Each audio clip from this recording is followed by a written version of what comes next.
Hola, ¿cómo les va? Bienvenidos a una nueva entrevista de Telediario Televisión. Soy Guillermo Jeremía y hoy vamos a hablar de uno de los temas más sensibles que por estos días afectan a buena parte de quienes habitamos el planeta. Inicialmente, pero con la preocupación más cercana, puesta en mirada y en objetivo de lo que nos ocurre en el día a día. La ciberseguridad. Buena parte de nuestras vidas hoy se canaliza a través de las redes sociales, a través de internet.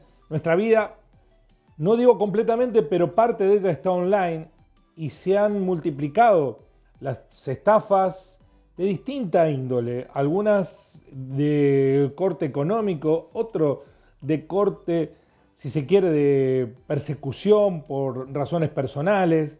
Bueno, hay en la ciberseguridad hoy un problema para observar. ¿Cómo podemos plantearnos frente a este escenario? Bueno, se lo vamos a preguntar a un especialista, docente universitario, que justamente trabaja, investiga en estas cuestiones ligadas con un fenómeno nuevo en la humanidad que se ha potenciado con la pandemia. Voy a saludar al docente de la Universidad Nacional de Río Cuarto, el licenciado Marcelo Arroyo. Marcelo, un gusto, ¿cómo va? Hola, ¿qué tal, Guillermo? Bien, bien. Bueno, cada vez más convocados porque estamos en un escenario que se veía venir, que se pudo evitar. ¿Cómo se puede diagnosticar este presente? ¿Estamos cautivos de la inseguridad en las redes, Marcelo?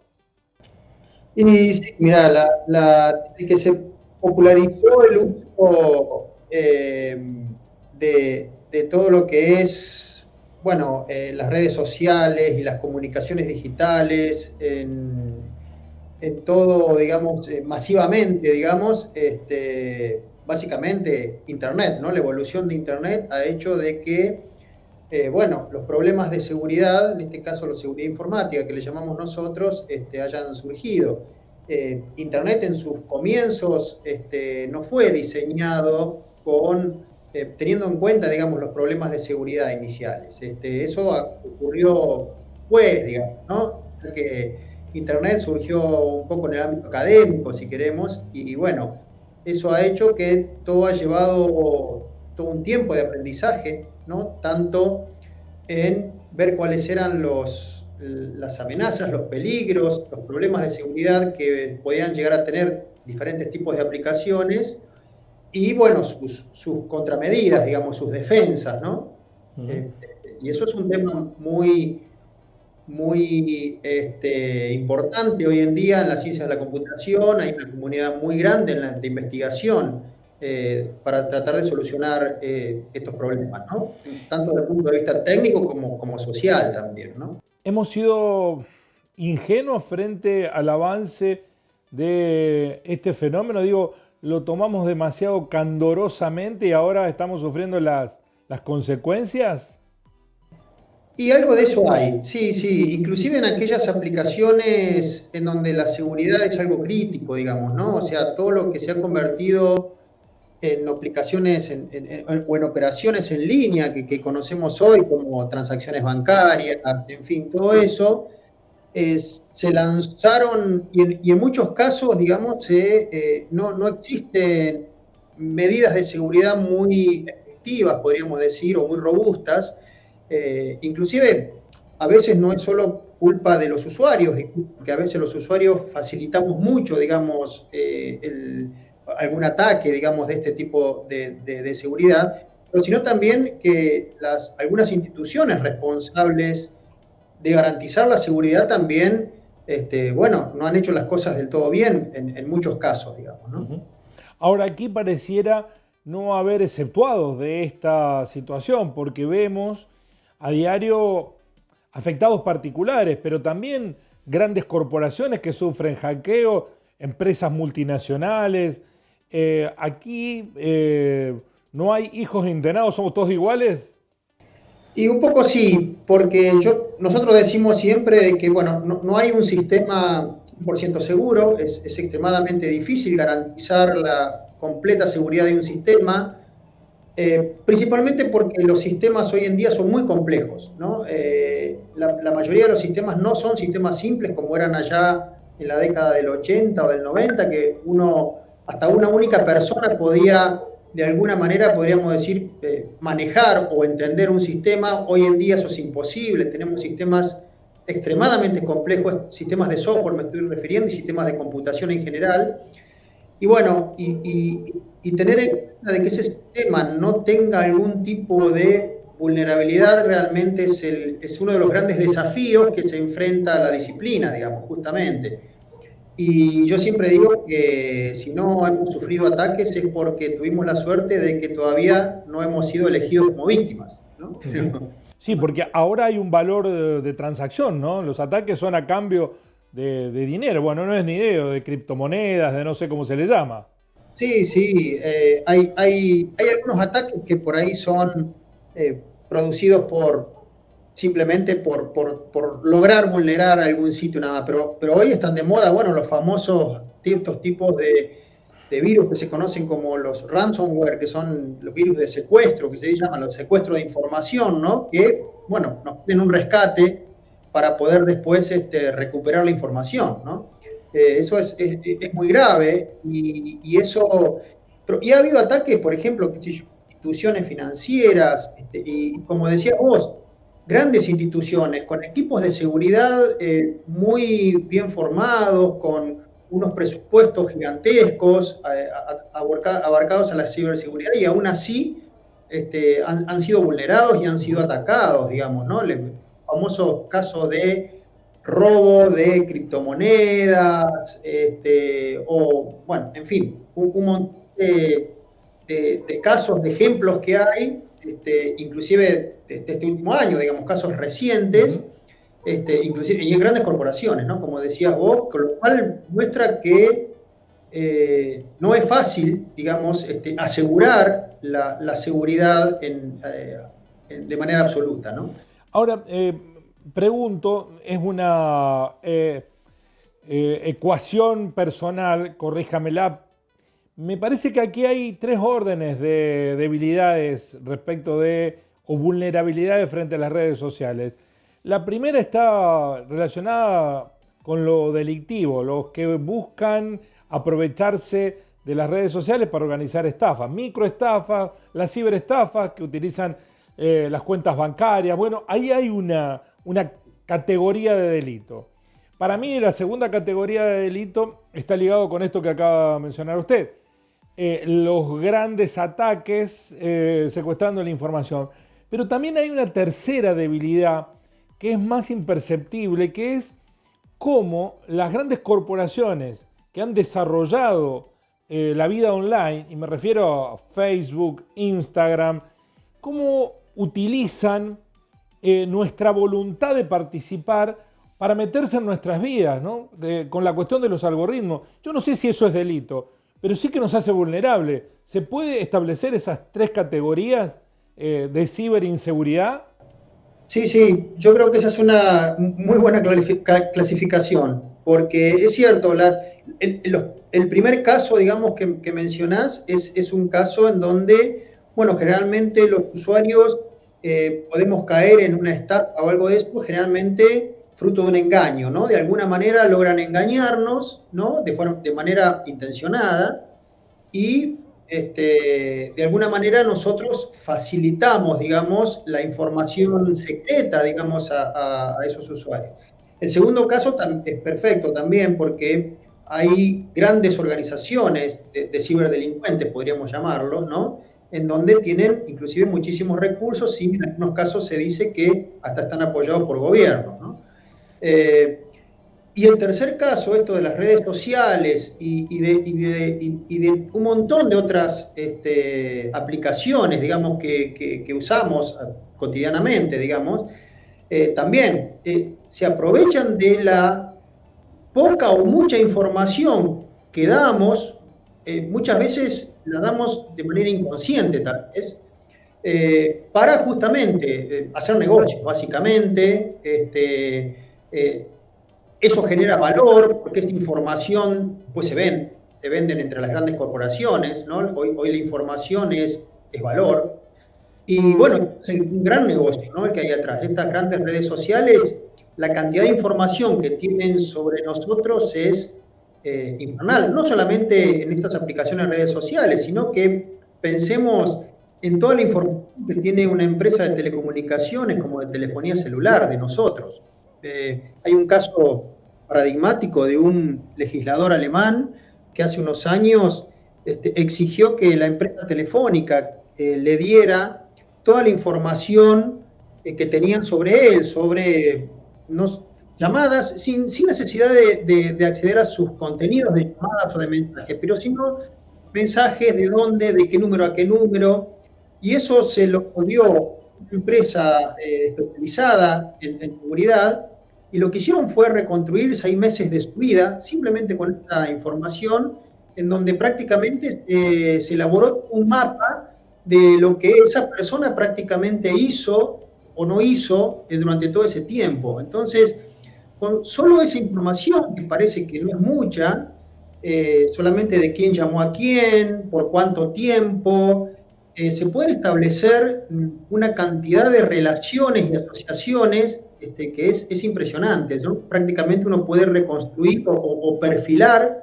de alguna manera a determinadas personas, bueno, con estos famosos algoritmos y estableciendo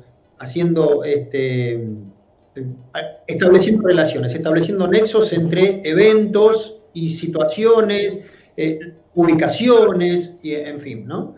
Es sorprendente este caso, es paradigmático porque se publicó, inclusive está público en Internet, todo lo que se pudo reconstruir a partir de esos simples datos. Bueno, aquí entonces hay como distintas categorías de respuesta. Usted va a participar en los próximos días de algo que hoy es mucha preocupación en el mundo judicial. ¿Cómo se pone límite a esto, no? Porque por un lado se están produciendo vulneraciones permanentes que son de orden delictivo. La legislación o las leyes no están todavía a la altura de las circunstancias. ¿Se le podrá poner un límite judicial? ¿Hay lugares donde ya se ha hecho? Sí, hay avances en otros países del mundo sobre, más que todo, perfeccionando la legislación existente.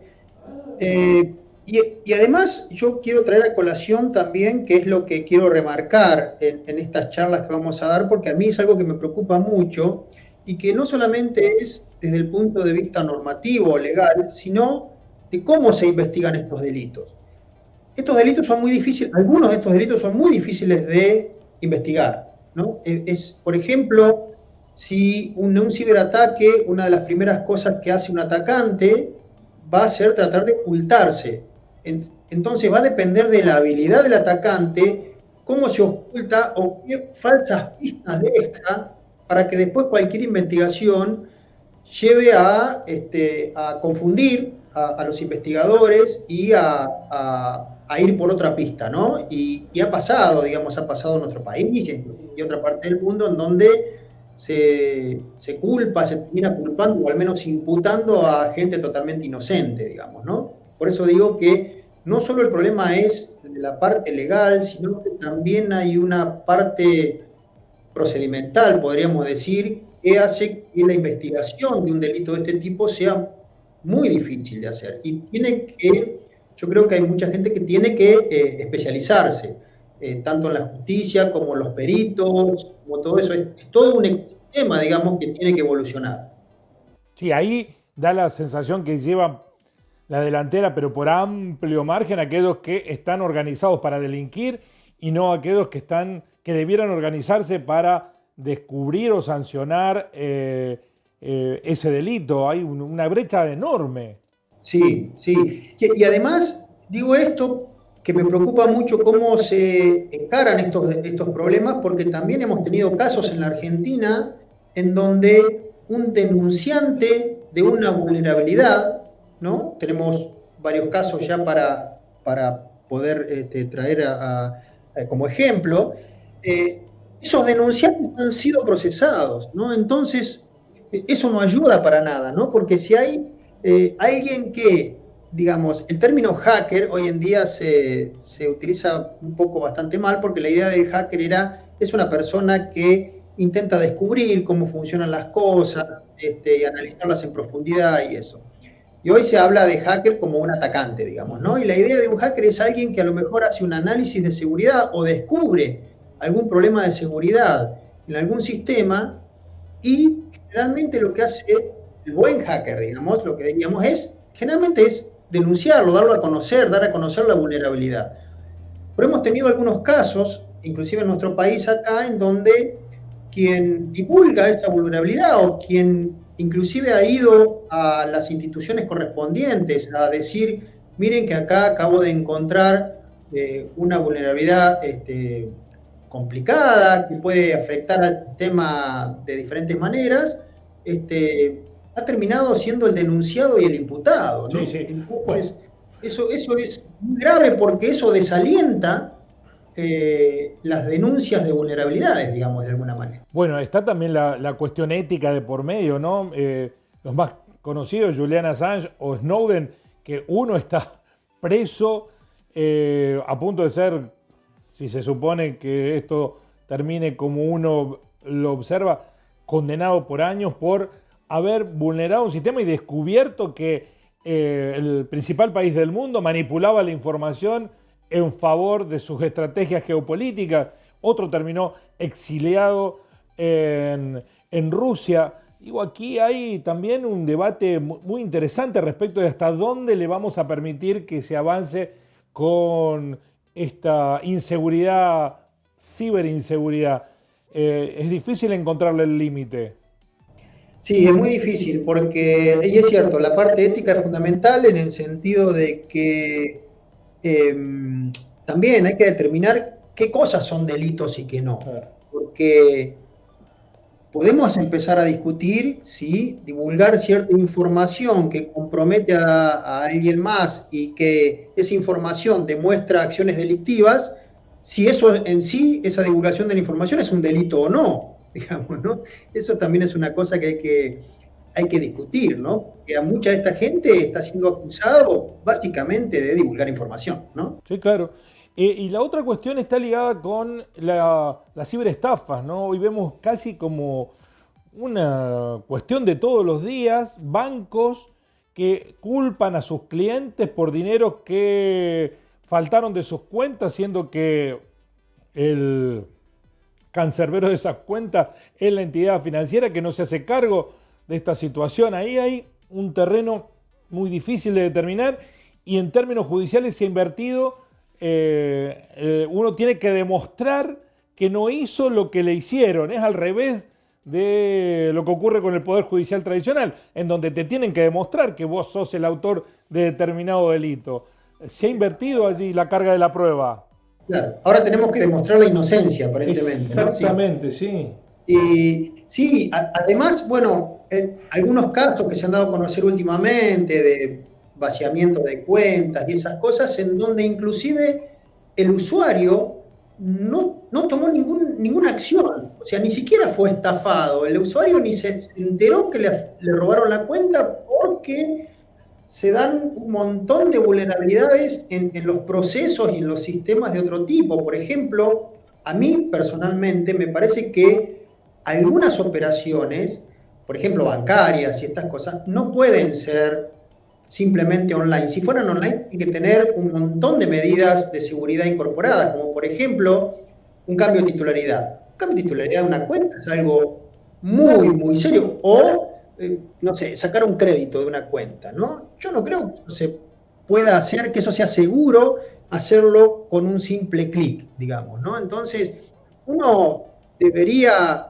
pasar por una verificación adicional para pasar lo que nosotros conocemos como la identificación del sujeto. Son operaciones demasiado importantes para tener un mecanismo de identificación tan débil, digamos, de alguna manera, ¿no? Por eso digo que me parece que algunas instituciones ponen como todo en la misma bolsa, como hacer una transferencia es lo mismo que un cambio de titularidad o que es lo mismo que sacar un crédito. O sea, con los mismos mecanismos de seguridad, con los mismos mecanismos de identificación. Y bueno, creo que tenemos y muchas instituciones tienen que repensar un poco eso, porque si es así, usuarios es como que no tenemos ninguna posibilidad de defensa, ¿no? O sea, es cuestión de suerte que nos toque o no nos toque, digamos. Claro, sí, sí, una cuestión aleatoria. Estamos en el sistema y si te cae la ficha, y ahí, ¿qué se puede hacer? Digo, ¿usted cree que hay elementos para accionar y no dejar que esto siga avanzando? Sí, yo creo que en estos casos en particular, en donde la institución, digamos, tiene esas operaciones que son muy sensibles, sin tomar los recaudos de identificación del sujeto, digamos, necesarias, yo creo que recae una responsabilidad seria a la institución y yo creo que la justicia tiene que ir por ahí un poco, tiene que... Y otra cosa, por ejemplo, muchas de las ciberestafas, a mí me cuesta entender, yo no estoy en el mundo de las finanzas, pero en el caso de las ciberestafas y con transferencias de este tipo, rastrear destino de esos dineros, de esos montos, queda todo bancarizado, digamos, de alguna manera. Entonces creo que ahí es no debería ser muy difícil encontrar en definitiva a dónde fue a parar esas cosas, ese dinero, a qué cuenta fue, porque yo he escuchado que dicen, pero no, hacen una triangulación de cuentas, un montón, pero no importa, eso no es tan complejo, digamos, eso lo hace una computadora, así como tenemos algoritmos que hacen cosas fantásticas, también podemos hacer un algoritmo que siga todas esas cuentas y una transacción se dividió en 8 millones de cuentas, no debería haber ningún problema. Serán 8 millones los implicados, pero que generalmente no creo que sea así. No, no, no. Que muchas veces cuesta mucho a los damnificados lograr, por ejemplo, recuperar el dinero, aun cuando ya se demostró que fueron víctimas de una estafa y esas cosas. ¿Sí?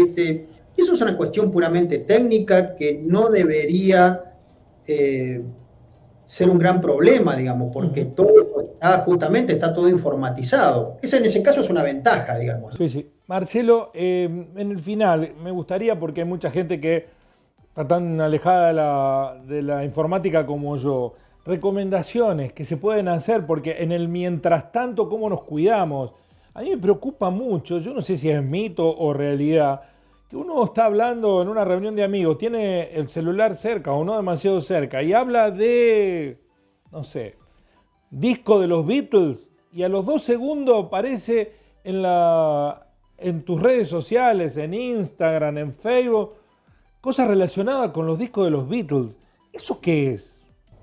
Sí, sí, bueno, obviamente los teléfonos nos escuchan y nos escuchan porque generalmente tenemos habilitada una opción, viste que podemos decirle, por ejemplo, a Google que podemos hacer una búsqueda por voz, ¿no? Sí. Bueno, para poder hacer, y solamente tenemos que hablar, no tenemos que decir hola Google, por ejemplo, o en otros sistemas, no sé, Siri tal cosa, o alguna otra palabra clave, ¿no? Que hay que decir. ¿Cómo funciona eso? Si nosotros tenemos que decir una palabra clave para que el dispositivo nos preste atención y empiece a escuchar, quiere decir que nos está escuchando permanentemente, porque tiene que reconocer la palabra clave, ¿no? Entonces, eso quiere decir que los dispositivos no se escuchan. Efectivamente, si tenemos esas opciones habilitadas, nos están escuchando. Y eso lo usan solamente, no solo para hacer un mejor reconocimiento de nuestra voz en el dispositivo, sino que además lo usan, bueno, para reconocer estas palabras claves, y generalmente nuestros teléfonos graban por unos breves segundos. Pero todo eso se graba y se manda y queda almacenado. De hecho, cuando nosotros podemos ir a nuestra cuenta de Google y ver todo lo que el teléfono nos escuchó, ¿no? Y esa información obviamente se utiliza para muchas cosas, ¿no? Entonces, tenemos que tener presente de que los dispositivos nos están escuchando, eso es una realidad, no es un mito, se puede demostrar muy fácilmente. Y bueno, de eso generalmente, bueno, ¿qué podemos hacer contra eso? Deshabilitar todas esas opciones y usar esas características de búsqueda por voz y todas esas cosas, ¿no? Mucha gente lo tiene habilitado, es cómodo, la verdad que es muy cómodo decirle, quiero buscar, no sé, lugares donde vendan pizza, no sé, por decir algo, y no andar escribiendo, ¿no? Después otras recomendaciones son, bueno, en todos los dispositivos, nuestras computadoras, nuestros teléfonos y qué sé yo, no instalar aplicaciones que no sean demasiado conocidas y de alguna manera confiables. Eso es una. Muchas de los problemas de seguridad que tenemos es porque hemos instalado probablemente alguna aplicación y que se ha descubierto que hay aplicaciones que tienen alguna especie de virus o algo por el estilo que ayudan, que bueno, nos espían, nos sacan información, en fin, nos hacen determinadas cosas. La otra recomendación, por ejemplo, es el uso de redes sociales. O sea, yo noto que hay mucha gente que tiene una necesidad de contar su vivencia diaria de manera permanente, ¿no? Yo lo llamo a eso del síndrome de Truman, ¿no? Por el Truman Show, ¿no? De querer sentirse Truman, querer sentirse observado todo el tiempo. Y con eso uno no se da cuenta porque está brindando un montón de información a alguien que después puede usar toda esa información para engañarnos, para saber dónde estamos, que no estamos en nuestra casa, por ejemplo, ¿no? Entonces, toda esa información porque una cosa es decirle a un vecino que uno se va, ¿no? Otra cosa es ponerlo en una red social en donde eso se multiplica exponencialmente, digamos, ¿no? Con la cantidad de usuarios que pueden ver esa información. Y la otra es usar digamos, las aplicaciones. Hoy en día tenemos un montón de aplicaciones en nuestros teléfonos y eso, de una manera muy solamente hacer lo estrictamente necesario. Yo, por ejemplo, en mi caso, uso muy poco las aplicaciones, por ejemplo, de los bancos y de esas cosas en mi teléfono. Y si tenemos esas aplicaciones en nuestro teléfono también, tenemos que considerar que nuestro teléfono pasa a ser algo de lo más preciado. Sí. La cantidad de información que tenemos ahí es tremenda, digamos. Sí, sí. Pero además, buena parte de los bancos te inducen obligan a que bajes la aplicación para hacer un trámite, ¿no? Sí. Y yo siempre digo, hoy en día me parece que es preferible que nos roben el auto antes que nos roben el teléfono. Los dolores de cabeza que vamos a tener si nos roban el teléfono pueden ser tremendos, digamos, ¿no? Porque, bueno, y tratar de proteger y tratar de ser un poco más cuidadosos. Sé que es difícil, pero ser un poco más cuidadosos con el tema de que ahora tenemos que lidiar con tener que recordar un montón de contraseñas y qué sé yo cuánto. Bueno, y eso se recomienda usar alguna aplicación extra que como se llaman, por ejemplo, llaveros. Es como tener un llavero en donde uno tiene que recordarse una única contraseña y ahí almacena todas las demás contraseñas. Entonces, hay que acostumbrarse a empezar a usar estas cosas que no son muy difíciles, ¿no? Pero es un cambio de costumbres y obviamente todo esto tiene problemas, ¿no? Sí.